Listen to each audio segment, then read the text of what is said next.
Welcome back to Around the Coin. Today's guest is Sathvik Vishwanath.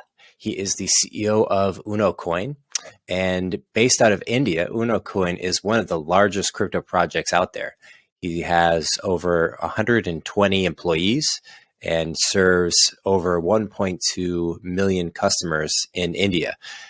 He's been in the game for a while and effectively building a simple exchange with Unocoin, allowing people to move into and out of the native currency in India, it is where you have to start. So similar to Coinbase or Kraken or some of the popular exchanges, Binance, you have to let people move from the existing rails into the crypto world. So that's what he does. He spends a lot of time thinking about the regulatory climate, making sure that the company is paving a legitimate path for themselves and for other companies to come into the space.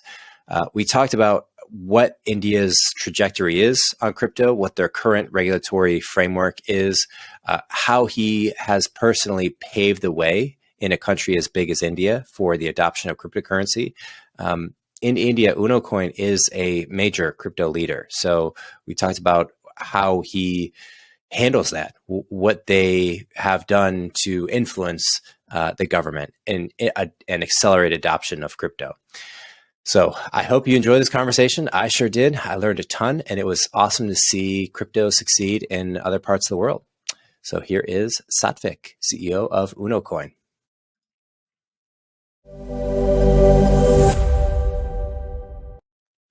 All right, Sathvik, I'm excited to be chatting with you, man. I love what you're working on at Unocoin. You've been at it for a while. I understand that you started the first Bitcoin meetup in India in 2013, and I believe that was what it was. It has over 3,000 members now.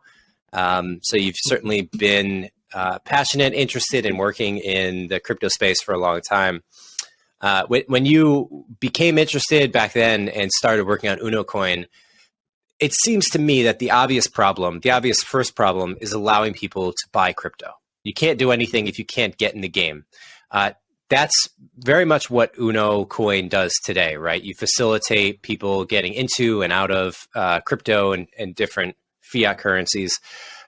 Tell me about what has been accomplished so far in that, either the number of countries you're in, the number of fiats you're in, the number of cryptos, however you measure progress and however you're proud of the direction you guys have accomplished so far. Yeah, first of all, thank you, Mike, for inviting me for this podcast. About like what exactly we do and how far we have traveled, right? So we are a completely India-focused company. So we only have operations in India. And every customer that we have is an Indian. So initially when we started the company, like you said, the biggest challenge was for people to get in to crypto and get out of crypto. We only support Indian rupees as the fiat currency in India. Initially we started with Bitcoin alone. For about 4 years, it was only Bitcoin. And then we added Ether, Ripple, and few such coins and tokens. And right now we support about 85 different coins and tokens for our customers. So we presently have about 2.2 million customers and our team size is about 65. We work out of Bangalore, which is like Silicon Valley of the East. And interesting. And how many different exchanges are in India? Just paint the crypto landscape for me. Like, would you say today there's a handful? I would say there are about 7 or 8 notable ones, which are quite well known. But yeah, so we would obviously be one of them. So there are other companies who have more than $1 billion of valuations as well. But yeah, I mean, everyone's vision is a little bit different. Even though at the end of the day, the customers who want crypto, they can get crypto in different forms. So some will just do it like trade, simple buy and sell. Some do it like an exchange where they place an order and wait. So like that, different platforms provide different options and opportunities for their investors or traders. But however, yeah, we are like 8 or so notable worthy ones in India. Yeah. And how do you think about the size of the maybe the current and potential market for crypto in India? Certainly India doesn't have a population problem. There's north of 1 billion people, I think, in India. Is that right? 1.1 It or could be 1.2? 1.4 today. It could be 1.4. Yeah. 1.4, yes, absolutely an enormous population. Of those, what do you consider today's current potential customer base? And obviously that grows with the proliferation of the internet, high-speed internet. But how do you sort of think about market size? So right now, the number of users who have ever got exposed to crypto, I think, is not even like 2% of the total population. So that essentially means there is quite a large, long room for keeping this industry growing and such. And also, I mean, in India, crypto trading and such things started a little late because developer countries like Japan had Mt. Gox when we had all started. Europe was getting served with Bitstamp, and US was getting served with Coinbase. So like that, in other countries, they were at least a year or two early than us. So ours is the first one in India.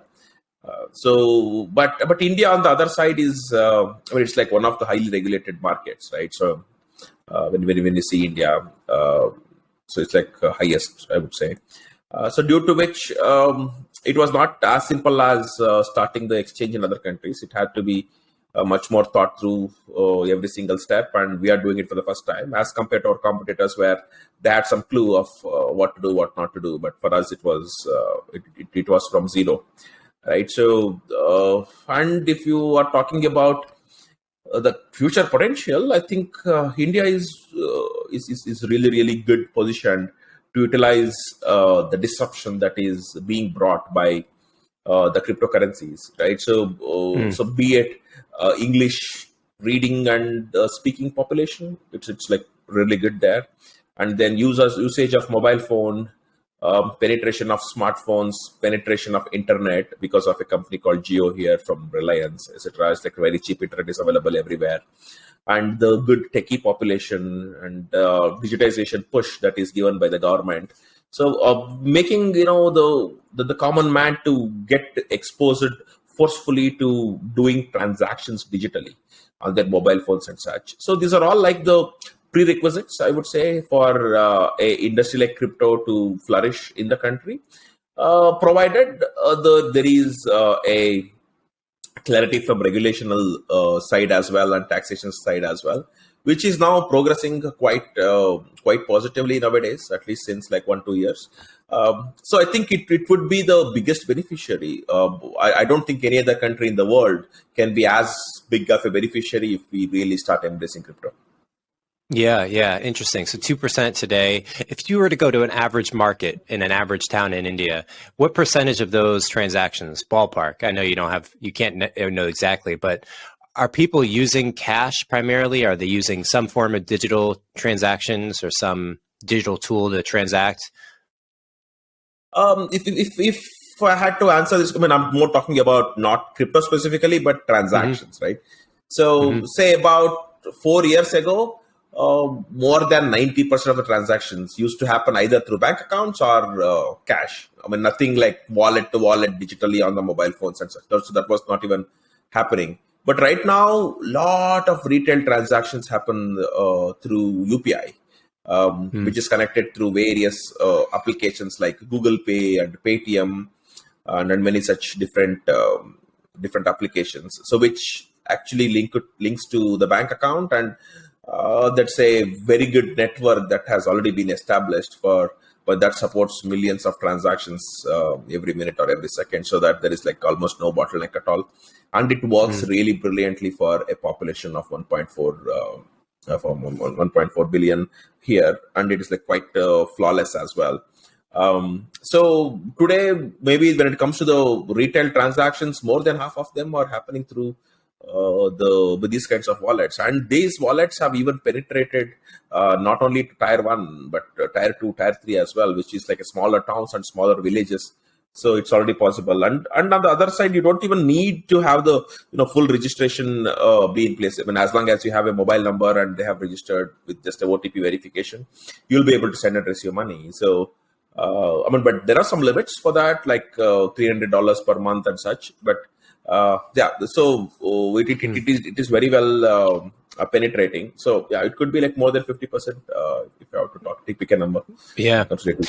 And do you get the sense, I mean, speaking sort of anecdotally, I guess, if you were to, get a sense or a pulse from people, are people generally pretty excited about this new technology, whether it's just connection to the internet, smartphone or desktop, or opportunities on the internet or crypto, or, I mean, are people, because in many ways it is technology that is coming into a market where the technology is already distributed or has been developed in other places and is now available to people. Do you feel that people are in some ways reluctant, where they value their traditional ways of living and they want to keep that? Or on the other side of the spectrum, are people like super excited and hungry and, chomping at the bit to get all the digitization possible? I know it varies person by person, but do you have a general sense?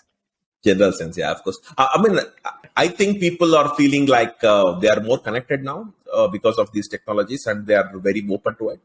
And given the regulations, including the people meeting each other and such, and pandemic, etc. So people who never thought they will use Zoom, like an application like Zoom, are now using Zoom and Google Meets, and talking to each other on video calls. Getting familiarized themselves with WhatsApp and Telegram kind of applications. So yeah, I think they feel more connected, and this is something that they always wanted nowadays. And they also feel more empowered because like more data is available to them by just going and searching on the Google and such. And let's say there is a different skill set that they always wanted to learn, but they couldn't find, especially in the tier 2 and tier 3 cities. So now they are able to learn by attending live classes on YouTube and such. Yeah. So in that way, I think it's again depending upon the age range of a person, right? So someone who is like 55, 60 years old and above, they definitely were very, very reluctant when it comes to anything digital, right? So for all they have done is use a wired landline phone to communicate with each other, and if they want to do a transaction like investments, they used to call the stockbroker on phone, etc. And then the other investments was more like land and such, which is like absolutely traditional in nature, or maybe gold, because India actually have a very good gold lovers population. But right now, a lot of that is changing. So they are getting familiarized themselves with using the UPI-based applications for doing simple retail payments, to communicating through WhatsApp, and organizing meetups and such things in Zoom and Google Meet, I think. But not everyone would have changed it for sure. There is still a maybe 10-20% of them who was reluctant initially are still reluctant today. But there is a really good population which actually crossed that bridge and are using it. Yeah, I think the point that you made about age, age demographics is probably the most universally telling sign whether people are going to be excited to adopt technology or reluctant. It's like, if you just have been doing this your entire life, and you've accumulated wealth and skills and a network, it's going to be slower naturally. I'm curious about the currency. So Indian rupee, the entire country runs on one currency, although there are many different languages throughout the country. I want to ask you both about currency and language.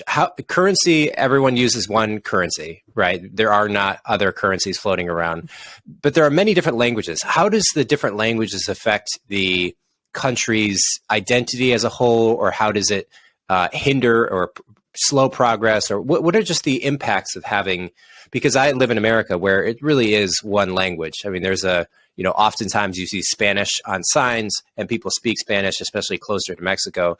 But it's primarily one language. How does the multitude of languages affect the culture of the country, would you say? I think this hasn't really affecting in any kind of negative way, because it's been this way forever.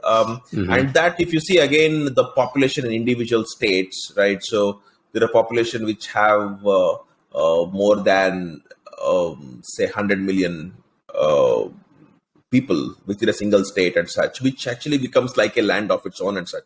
But however, as far as legislation is concerned, and central banks, etc., are concerned, it's like the one. I mean, one huge country. We don't we don't have anything like laws specific to states. It's only laws more specific to countries, most part of it.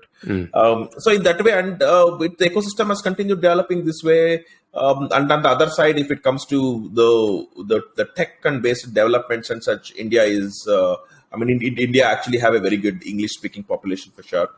And on the other side, you also have Hindi, which is actually widely used, right? So more than 15 out of 25, 28 states, can understand Hindi as a language.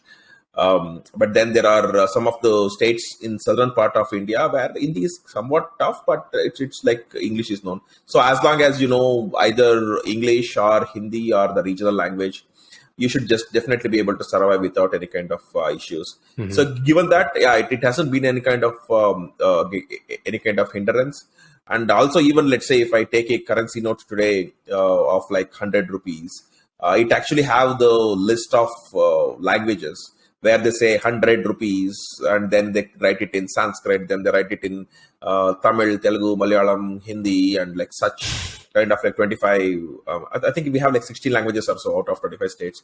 So all of that is written. So it is kind of the government as well equally promotes this kind of diversity within the country.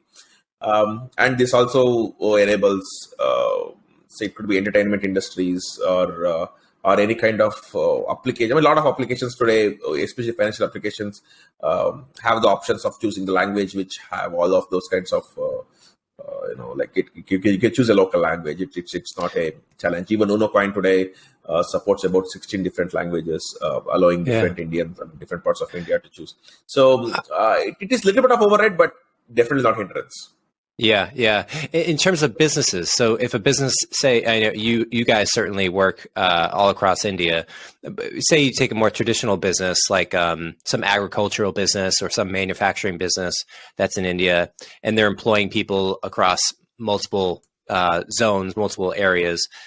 Are they going to speak English primarily internally in the company? Or are they just going to have translations? Or how do companies that hire people and have employees across India manage language?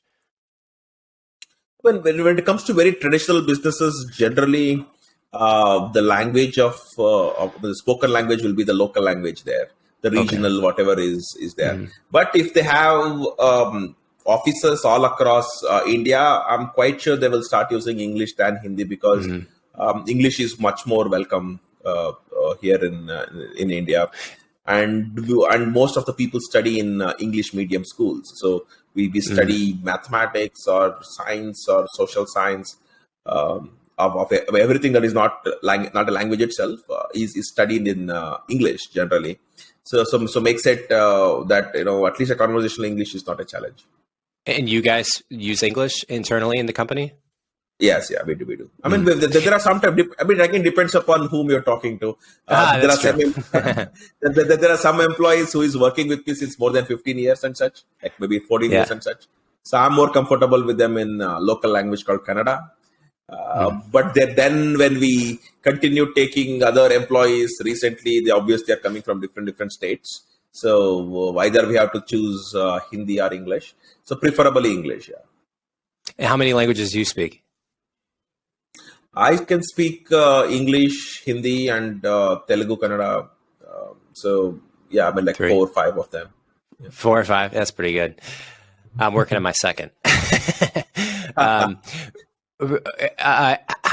do you think is? Well, I want to ask you first about. You mentioned regulation. So when you started, you guys were very much the pioneers. At that point, was there any understanding of what crypto regulation was in India? How did crypto regulation come about? And also, what do you think of the current policies? Are they reasonable? Are there any policies that just seem ridiculous and you think they should change? I mean, tell me about your landscape. You're traversing through the world of regulation in India. See, when it comes to regulation for crypto, forget about at that point of time. Even today, we don't have it, right? So it is it is something like some parts of different departments have come up with some guidelines, but we don't have a unified regulation for crypto yet. And I don't see that happening sometime very soon as well. It continues to be a challenge because crypto is also a very, very fast evolving industry, right? So what was relevant 6 months ago is very different from what is relevant today. We talk about DeFi, we talk about NFTs, and what exactly is the next thing is like quite unknown. It keeps changing. So, I mean, given this kind of scenario, you cannot come up with a regulation and say, okay, this is like the Bible. We will base everything on top of it. It's just not going to work. So, obviously, on the other side, we are looking at different countries, what exactly they are trying to do, what has worked for them, what has not worked for them, etc., so that we can take some clues of how to write it ourselves as well. And also, it is not like a very developer country where if the regulations change, you just inform through some notices and instantly everyone is following the new one. So it actually takes a lot of time to change once something is written here in a country like India, because it actually has a very deep roots into places where the communication itself is tough within India, right? So in that way, we are trying to get it right the first time, which will obviously take more time, I think.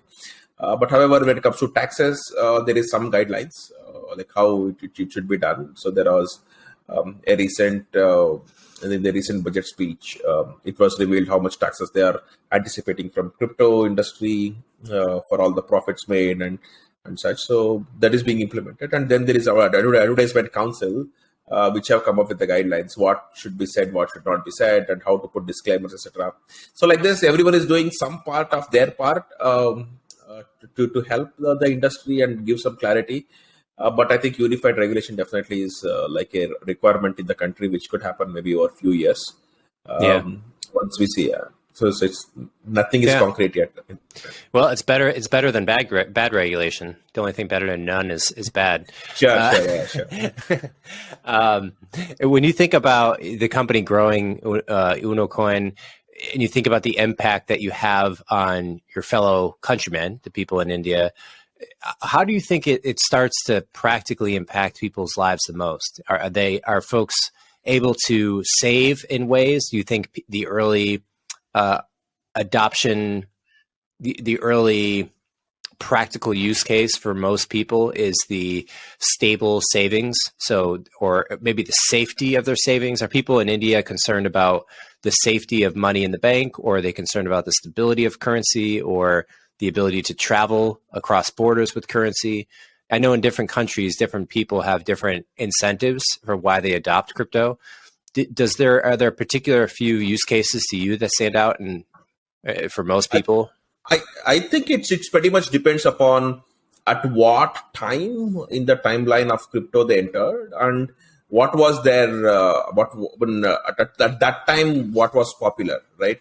So for the people who are more like entered between say 2011 to 2015, obviously they are more concerned about the future of Bitcoin in a way that it will be used for the payments, right? So it's actually enabling fast and free transactions from anywhere to anywhere on the internet. And people who joined maybe between 2015, 16, 17 are more concerned about, okay, we have Ether, which Ethereum plus a blockchain, which can do more than just the Bitcoin itself, because it can have its tokens, it can run smart contracts, etc. So the people who got in the first 3-4 years did not bother much about Ether, but even though that's like small percentage, right? So, and then came the next wave, which was more of like decentralized financing, and then there are DeFi. See, it also the NFT. So it also depends upon what exactly were their interests in their real life, and where they have seen that, okay, this is something that is due for disruption, right? So if I am looking at the fact that, okay, this financial banks and everything due to fractional lending and et cetera, is all screwed up, and if I actually can get exposure to decentralized financing, maybe I actually get attracted to it. Forget about it being run on blockchain or crypto behind it. I first get attracted to its technology by itself, where anyone can lend money to anyone. in a decentralized manner and get make those transactions happen, even though there is no full credit history of an individual, right? And then there was say when it comes to the NFTs, then there were people who always used to struggle with say certifications of various genuine objects to ownership as a challenge, because it always gets challenged at the court for like a lot of unknown reasons. So like this, there are always people who have had ideas of this is something which is screwed up, and there should be some system better in the future. So these are all the ones who are entering this space because their use case was getting solved. And then comes the other people, depending upon when they got in, and they just had some X amount of money for investments, and they have taken the bet on whatever was trending at that point of time, right? So this is how I see it. It totally depends. If you can tell me when someone got into crypto, I can almost predict what their portfolio looks like. Yeah. How about 2 months ago versus today? Obviously, today, as of May 19th, we're a couple weeks into a pretty significant price decrease across crypto and equities broadly.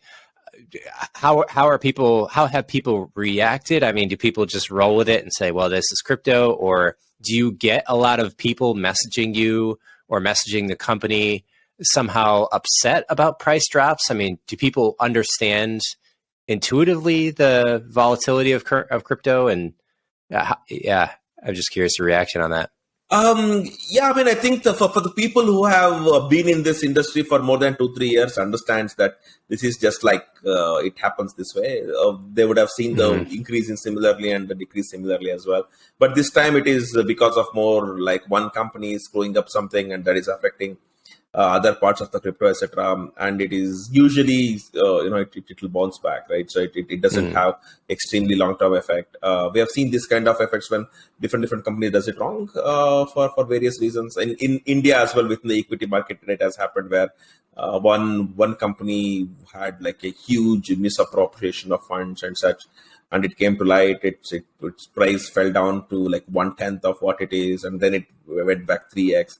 So these kinds of things we have seen, not that we have not seen. And just because the regulations are not there, that was not unavoidable in equity markets also. And when it comes to the crypto, it's even a little bit more bad, right? So because regulations are not very strict, and then we are talking about different countries. So it's tough for us to predict like how that country reacts, how that country law reacts, and what we should be doing in India and such. But generally, people who have seen it at least since a couple of years will just hold on to it. They don't panic. But the ones, let's say, who actually need money in the short term, and they were looking, okay, I need money by third week of May for this particular purpose and such. So they actually force themselves to sell because they don't want to continue, for holding it. And if the price decreases, they are not ready to take that particular risk. I guess. So they had decided to sell anyway, irrespective of the price. And then there is a small percentage which could be panic sell, maybe 5% of the investors. They try to react for everything that's happening in market. They don't go against markets. It's just like, okay, if the price increasing, you put, then let's see. And then especially when the price decreases, there is like a very high. They are very likely to do the panic sell and exit their position, irrespective of what coins they hold, what is the price, present price, etc. as well. So, but however, I don't see nowadays where people are investing in something completely new coins. I mean, that percentage is comparatively less because it's not like very bullish market anyway, and those things more happen in the bullish. But right now, it's more consolidation and declaring which are the winners, which would sustain long term as compared to something which just out of white paper or a small team which are not serious and them exiting the company. So I don't think yet we have entered the bearish market. So, but if it is a bearish market, then we're talking about a gap of about say 2 years or so before we again start seeing back some bullish markets. What's your take on? I mean, certainly coming into we'll call it a slowish market. Without particularly proper labels there, but having a price decrease, What do you think about Bitcoin? Like, what do you think about Bitcoin specifically in the uniqueness of this particular currency relative to the landscape of other currencies? It's certainly being the first, being the most prominent, being the only one on Twitter that has the hashtag with the B on it, you know. How unique do you feel that Bitcoin will be in the medium to long term, and why do you feel that way? You know, will it continue to just you know, become the currency that just dominates? Yeah, I'm curious what you think about Bitcoin specifically in relation to others. I think Bitcoin exactly does what it is designed for, as compared to Ethereum, which have its own challenges when there are more transactions, and it has its own and it needs much more times it has got upgraded and such as compared to Bitcoin. Bitcoin does only few things. It does not have native smart contracts and such things for someone to hack into it because the smart contract was flawed, etc. Right? So it only does a limited number of things, but it does it really, really good. I think so. Eventually, given that the how for informational purposes the borders are getting thinner from one country to one country, eventually it will be true for transactions also.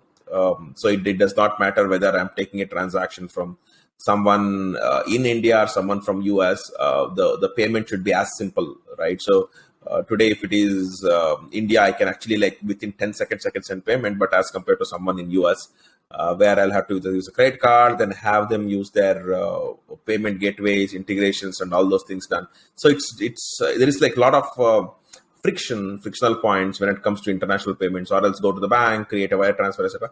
So eventually, I think it as the borders keep getting thinner and thinner, it eventually will go in the same direction for transactions as well, I think. And when that happens, it definitely will be a decentralized money, which has to be on the internet. And the likelihood that it will be Bitcoin is quite high, because we are only talking about transactions. We don't want smart contracts or 100 different things on top of it, or specific use cases to provide some incentives for particular community, right? So we're not looking at that. We're more looking at everyone should be able to use free and fast, and it should just work. It should just do its work without any kind of flaws. As simple as that. So and now we are having the Lightning Network, which will eventually run on top of the Bitcoin network, right? So which will enable transactions to be lightning fast, really, as well, so that it works as if it is centralized, but in a decentralized manner. So that's the entire way we will eventually go down to. So and the network effect of Bitcoin is really, really high, right? So it's the number of holders and such, and even though institutional funds, hedge funds are getting into Bitcoin, but not into other cryptocurrencies yet. So which shows that, but they would have done enough research as well, why they want Bitcoin and not Ether or Ripple or any other things. Obviously, the decentralization is significantly playing the role here. I mean, why gold is comparatively more stable? It's because it's one cannot easily manipulate the price, right? So in that way, so as the price of Bitcoin continues to grow, it will be tough to manipulate the price. Yeah. I had a couple of interviews recently that I found interesting. One specifically talking about gold relative to other precious metals, where gold it has the same properties as other precious metals, such as diamonds, in that it is a rare earth metal. So there's a finite number on this planet, and then there's a current finite number in circulation above ground today. However, in gold, as opposed to, say, diamonds, gold is the same. It's the same stuff, whether it's an ounce of gold, a pound of gold, or 10 pounds of gold. You can boil it down and harden it up. Diamonds are different, because you can't, there's not a commoditized quantity. So there's a company I interviewed that talked about this, but they effectively, I think gold has that unique property, similar to Bitcoin, right? A tenth of a Bitcoin there's a term for this that's escaping me, but it's the same stuff, whether it's, a tenth of a Bitcoin, 1 Bitcoin, 2 Bitcoin. It doesn't change the properties as the quantities change. I do think that Bitcoin it's the first, it's the biggest, it's the simplest to understand, and it has a great name and a great founder who doesn't exist, or we don't know necessarily have consensus on who it is. I do wonder about the Bitcoin's ability to scale, the ability to use Bitcoin specifically as cash transactions. So if I'm paying you, I do some consulting work and you pay me, you can use Bitcoin, but I wonder how scalable that is. It certainly seems to be the critique of using it as cash as opposed to as a stored value, say more like gold, or you're not using it to buy things, but you're using it to store your accumulated wealth or value accumulation. So I tend to think that it takes the latter case where it's a really good store of value, but it is kind of slow. It's super secure, but it's slow. And due to the fact that it's slow, it can be expensive to transact. So I think you're right about Lightning. Maybe Lightning is the network, but it certainly seems like, is my understanding or my perspective on it, is that we have different needs for human nature. You have a need to store your wealth. You have a need to use a method of transaction for all the transactions you do. And assuming all of this is on crypto, Bitcoin takes care of the first problem, but it may be different for the second. It may be like you use a different currency to exchange short, quick transactions that you do on the internet. I mean, actually, you don't need two different ones. So those two can be the same thing. It just depends upon. See, for example, in India, right? So I hold some amount of money in my pocket, say maybe some $100 worth, right? So then there is some amount of money in like fixed deposits and the bank accounts. It could be like higher and such, right? But for all of it, I am not using dollar in one place and Indian rupees in the other place, right? So everything is in India rupees itself. So now comes where it takes time to do the transfer and where it does not, it's instantaneous, it's free, right? So for the money that I hold as cash in my pocket, it's free to transfer and it's instantaneous. But as compared to something I have in bank, which will take a little bit extra time to do the transaction, as compared to something where I have kept money as a fixed deposit, where I need a certificate to be returned back to the bank to actually like cancel that and get the money back to my bank account and such, and taking care to the next step. So here I understand like all three different modes of doing the transaction. Here as well, it will be like quite simpler. And now comes, what are the channels in which these different, these three different transactions happen. So one happened from hand to hand, is a form of cash. The other two had to go through a system to make it happen. So as long as the channels are established, which will tell how fast it will work and what will be the fees, it will make it easy, right? So once people know about it, they know, oh, this is as simple as like doing one transaction or 5 transactions, and you know how exactly it works, and you get adopted to it and you get accustomed to it. So when it comes to Lightning Network, which will actually enable very, very fast settlement of transactions, right? So it will take that path for quick payments and such. But that being transferred into something like hardware wallets or so, or maybe to an exchange wallets or so, will make it like short term or maybe the long term of storing it. So you actually don't really need another coin, because all that would also do is as simple as what Bitcoin does, except that could be faster and free. And if Lightning Network, which is now on top of Bitcoin, can exactly do the same thing, then you just don't need another one. It just works that way. Mm. What's your background? Were you, when you started Unocoin, tell me about the founding team, how you built the initial core technology? Sure. So I actually did my MBA from University of Melbourne in 2008. Just after which I got into a partnership firm called VentureNext, where I was offering custom scripting services in a virtual world called SecondLife. So Do you it's play like, Second Life? yeah. Do you still play it? So, I still do log in. So I mean, it's not like I'm very active there. But I had a business there between 2009 and 2014. So I used to have a company, like a IT consulting company in Second Life, where I was developing scripts for businesses in Second Life. So let's say if someone is building a home, I used to create automation scripts for them. If someone is building a game, I used to make the game to work, etc. And I had a bunch of employees who were doing that, those kinds of works with me. So the way we earn money in Second Life is through a closed loop currency called Indian dollars, right? So about $250 Indian is one American dollar. I had to use PayPal to get that money back to India. So PayPal used to charge me like 3.9% as transaction fees, and another 3% as conversion fees, because now they have to convert the remaining money to Indian rupees. So after losing like 7% of the money for about 4 years or so, it started like quite adding up. And I could very clearly see that just the information is going from one place to one place, and money is getting siphoned away, right? So there is no real transaction happening. It's more about squaring off and reconciling, etc.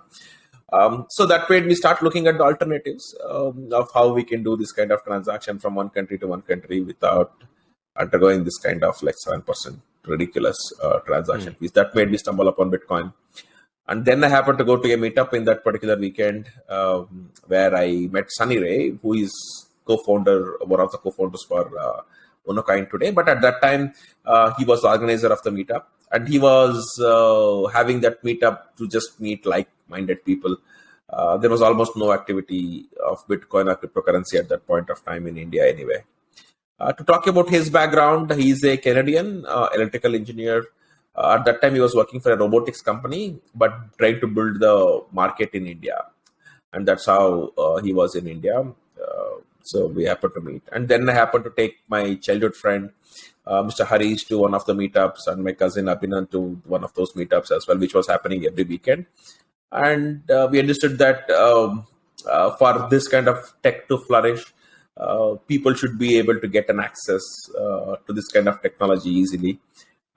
So these meetups used to have up to 100 people sometimes, and people used to try exchanging Bitcoin by bringing some money in their pockets or cash in duffel bags, etc., which was actually getting more and more messy. So we felt these kinds of transactions, it should happen in a more simple and secure way, where people just pay the money from their bank account and they are confident that they get what they are paying for and such. So we took the business model of how the Coinbase was built at that point of time, and we launched Unocoin. We thought of launching Unocoin. I had some programmers with me already, so I had to pull some of them together to create this in about 2 to 3 months. And then we did a conference where we launched the service. Was it some of the same developers from the scripting service for Second Life that you pulled into Unocoin? That's awesome. And I'm not too familiar with Second Life. And they still work with me. And they still work with me to Unocoin today. That's so great. I'm so curious. Second Life to me feels like the Metaverse 10 years ago. Yeah. It's like, right. It's like, isn't that when people talk about the Metaverse, what do they mean? Don't they mean an experience like Second Life, or how do you think of that? Absolutely. Now I'm just using this VR set to see what the new Metaverse looks like.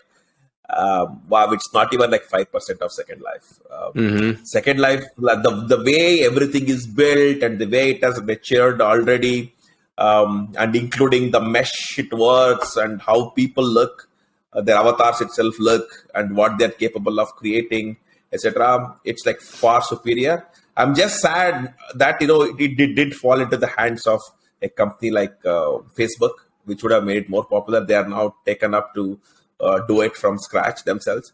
I hope maybe in about 5 years, the so-called Metaverse that we're talking about may be beautiful than Second Life. But right now, Second Life is like maybe 10 times more beautiful and more functional than everything else. Like Metaverse, and Metaverse is confusing today to me. I'm not even clear on it yet.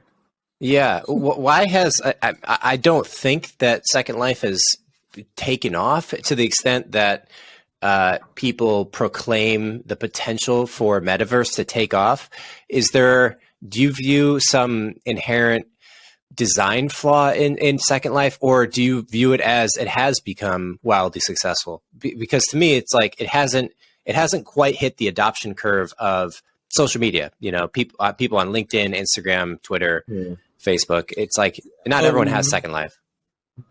Sure. See, I think if it comes to a platform like Facebook and Instagram, right? So they are more looking for a social validation with themselves being them, which means like you are Mike. Now Mike is looking at social validation and he's building his profile. He has his friends, etc. But when it comes to SecondLife, you are not even like Mike. You may be called XYZ or whatever you call yourself as, and your face won't appear there. That's like the first thing. And you yourself like an avatar. You become like much more anonymous, like a common man, right? Then it depends upon how your experience is. Maybe for first few weeks, I think a lot of people won't be able to crack it because they try to make friends, which sometimes doesn't work, and everyone is anonymous. Like you're trying to make anonymous friends, and you say that nah, this is not for me, and you abandon it. So it's very similar to how people get on Tinder and they try for a week or two, and they actually cannot get hang of it, and they just delete the application, right?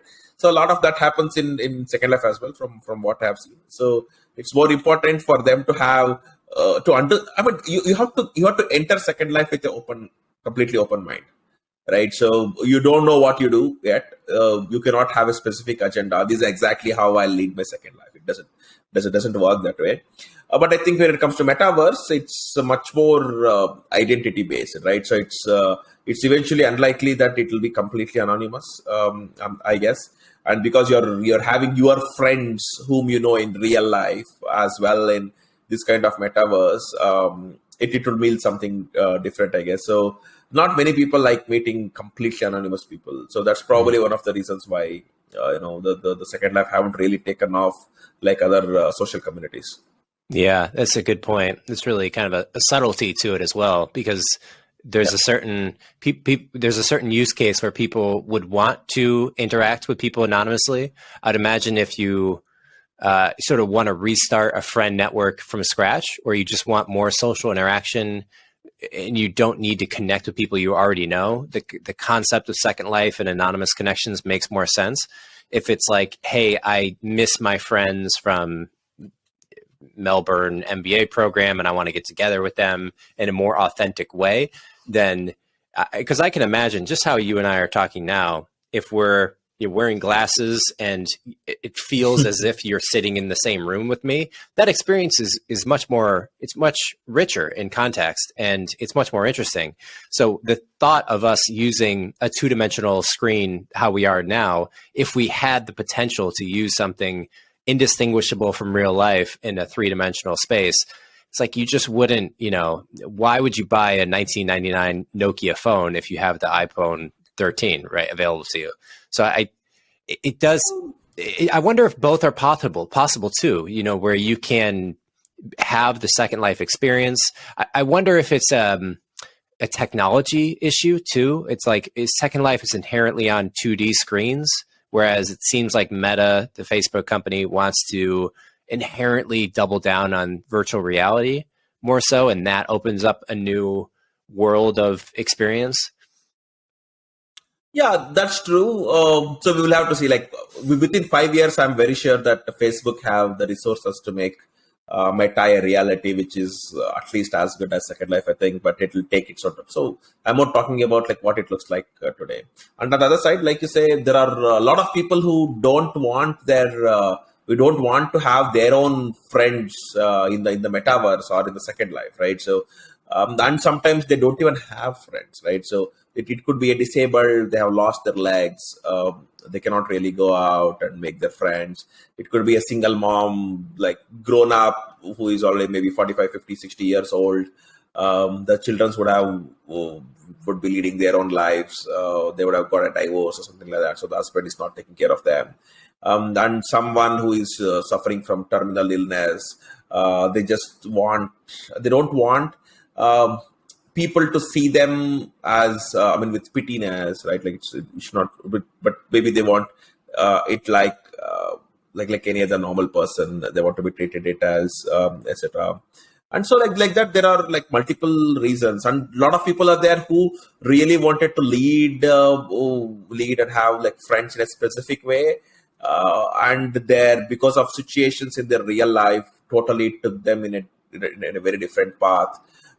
So they're missing what they actually wanted to achieve, right? So these are the different kinds of people we end up meeting in Second Life as well. So for them, yeah, I mean, it doesn't matter whether the friends are there or not. I mean, they actually start creating the friend network and keep everything anonymous. They don't even talk about themselves completely, give any kind of phone numbers or email IDs, or try to link them on Facebook and such. So they just keep it completely anonymous, and they'll continue building their their own network. And it's like Second Life. I think that meaning is there, right? So it's like what you cannot do in your normal life, that you can lead a parallel life in that comparatively very beautiful world where lot of things that you can do in real life does exist there, right? So in that way, and people are building communities. Yeah, it reminds me, or it makes me think of the interaction that I see happening in social media today, where you initially jump into a social media platform, say Instagram,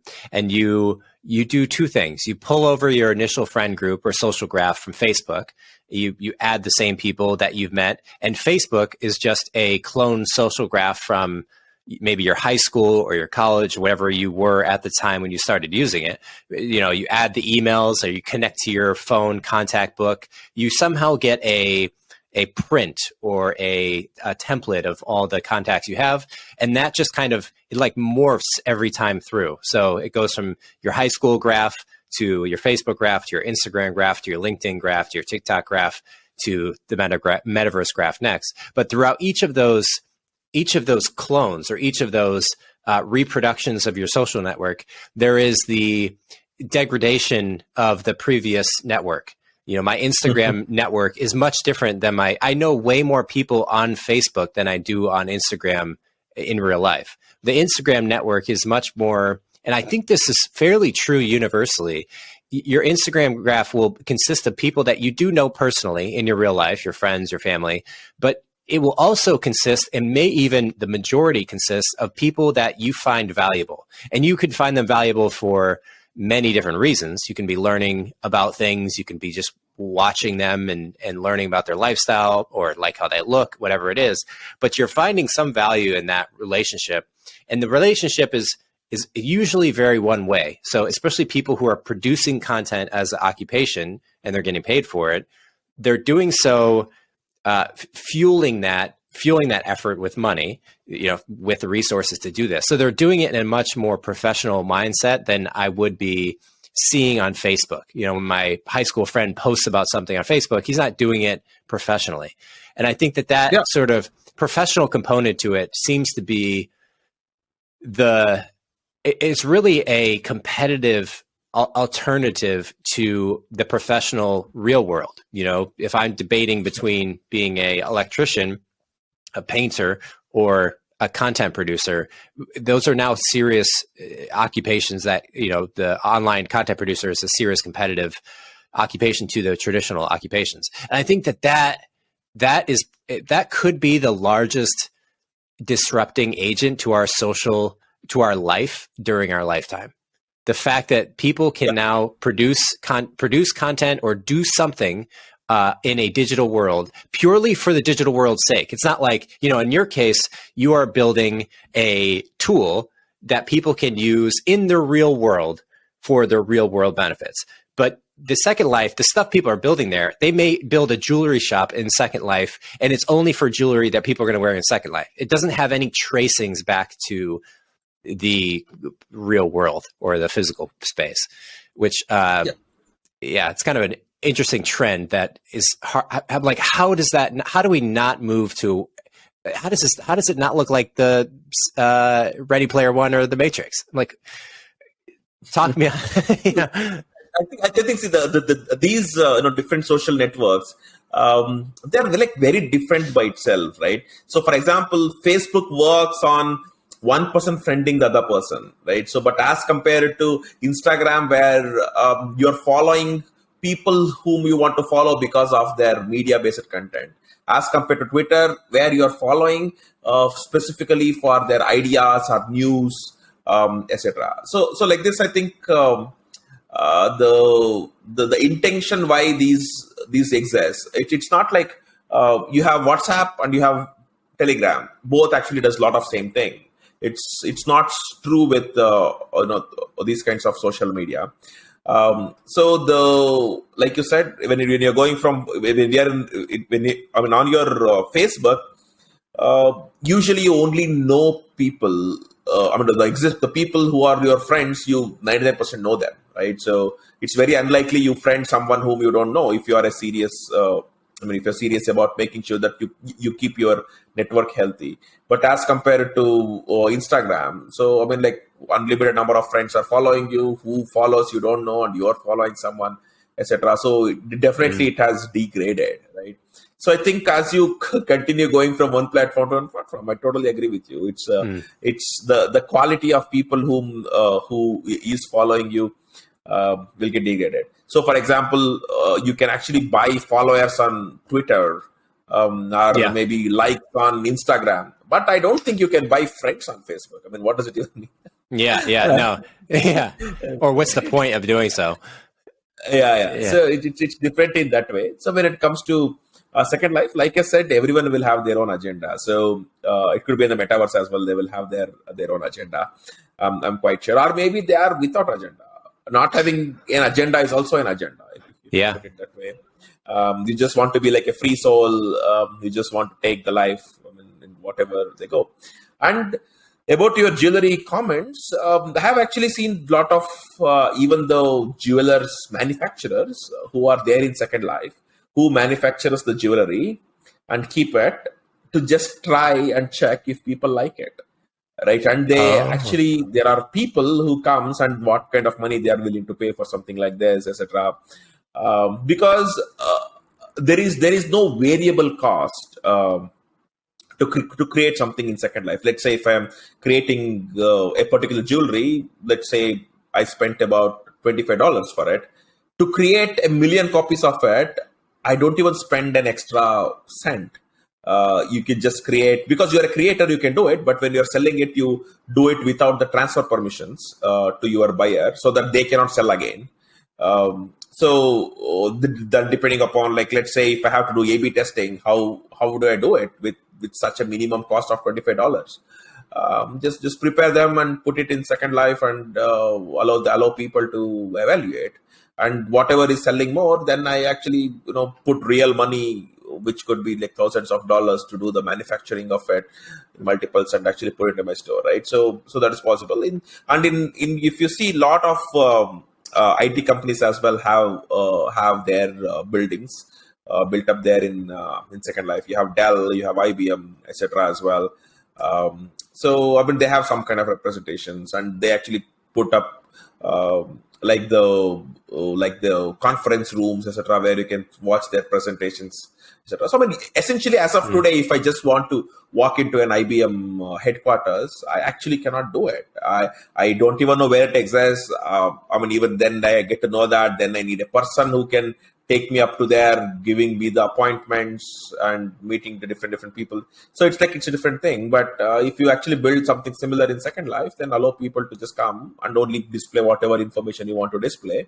Then actually people will feel that when they're walking, when they're seeing things, it actually goes into the mind that to some extent how virtual reality is a part of the reality. Here as well, that kind of environment makes you feel like you're in a building, and then you are actually seeing some information related to a specific company, whatever they wanted to display, etc. And even let's say a meeting in Second Life obviously is much better than say meeting like this, even though it's worse than meeting face to face, obviously. But however, there it's like avatar based meetings and such. More I wouldn't call it as 2D, right? So I would say WhatsApp is 2D. But in Second Life, you can actually, when you start walking, you actually are a 3D environment, but projected as a 2D, more like a movie. Right. More like a 2D movie, right? So I think we'll have to see what the Meta will come up with. Maybe it's like much more 3D. You can see the depth of the object, etc. as well. I'm very sure. But SecondLife also works with Oculus, so which means you'll be able to see the depth as well there. Yeah. That's super cool. Yeah, maybe we'll do this next interview in Second Life or in the We Metaverse. do that. That'd be fun. Last question. I just want to get your quick reaction to NFTs. Do you think they're overrated or underrated in the short term? In the short term, they're definitely overrated, I think. Yeah. So there are people, the number of like NFTs that has got created, and the number of people who actually want to own it as a kind of possession, right? Not as a kind of holding it today and selling it tomorrow, right? That ratio is already messed up. So how many people are willing to pay for a painting, which is worth say $25,000, right? So extremely small. But then what if that kind of painting, which eventually will be $25,000, are there in the hands of a million people? Then it'll never be $25,000. So I think people are not getting that. There are too many sellers and less number of buyers already, and it will continue to be more and more worse. So now we're talking about assets which are held by people, and now people are putting a lot of money, especially ridiculous, where if you're putting money into Bitcoin, understand maybe tomorrow you'll get it wrong because the price fell down, but maybe in few years it may again come up and make up your money to some extent. It's at least not going towards zero so soon. So but I think with NFTs, we don't know who is launching it, who is selling it. Just because it's NFT, you just buy. So there a lot of information is not at all available with people who are buying it. Just because it's a smart contract, anyone can launch it. There is like multiple issues. I think. I just hope people are more cautious with NFTs. It's not what it is looking like. Yeah, I very much agree with everything you said. Well, I appreciate you staying up late and taking this time. Sathvik, it was so much fun talking to you. Congrats on all the progress with Unocoin. I'm a huge fan. I hope you guys continue to crush it and enable India to grow in its Bitcoin and crypto adoption. So yeah, thanks again, Ben. Anything you want to throw out there? Last question. Anything, are you personally on Twitter, personally writing? We'll include all the links to Unocoin in the show notes. But any places you want to, are you active on Twitter? I believe you are. I am. So my ID is Sathvik V, SATHVIKV. So yeah, I'm quite active on Twitter. My DMs are open. So I don't reply for every message, but the one which I feel like replying, I do. But reaching to me is not super tough. So they'll be able, someone who want to reach me will be able to find me anyway, either on Twitter or just like sending it to sathvik@unocoin.com. Cool. So yeah, I'm very excited about this industry. There is no dull day, I think. So that's like one thing, and the speed at which it grows, you don't feel like you're kind of in an industry which is same 10 years ago, 20 years ago, even today, right? So for example, banking industry, for example, insurance industry. So those are all the ones which haven't really made a lot of progress within the last 10 years. It's what was defined many decades ago is still true today, and it will be true for next few decades as well. Just that you have the customer base improving, and because of the inflation and such, you have total volume that is held or being transacted improving and such. But people's allocation of how much they want to allocate for insurance is fixed, and how much they want to. And when it comes to banking, they don't want to obviously leave a lot of money, and they want to take some assets and such. So compared to those kinds of industries, I definitely feel I'm very lucky to be associated with this. Maybe just my I would say the path of the life led this to what I'm doing. Like once it's like a butterfly effect, But I'm very glad I'm here to have the first cryptocurrency exchange in India, and I obviously want probably the last one as well, like living forever. I think and grow with my customers, and always make sure that their investment needs are met in crypto. Yeah, I love it, man. Well, keep doing the best you can, and I'm sure you guys will continue to crush it. So, thanks so much, man. Thank you, Mike. Nice talking to you today. Bye. Take care. Bye.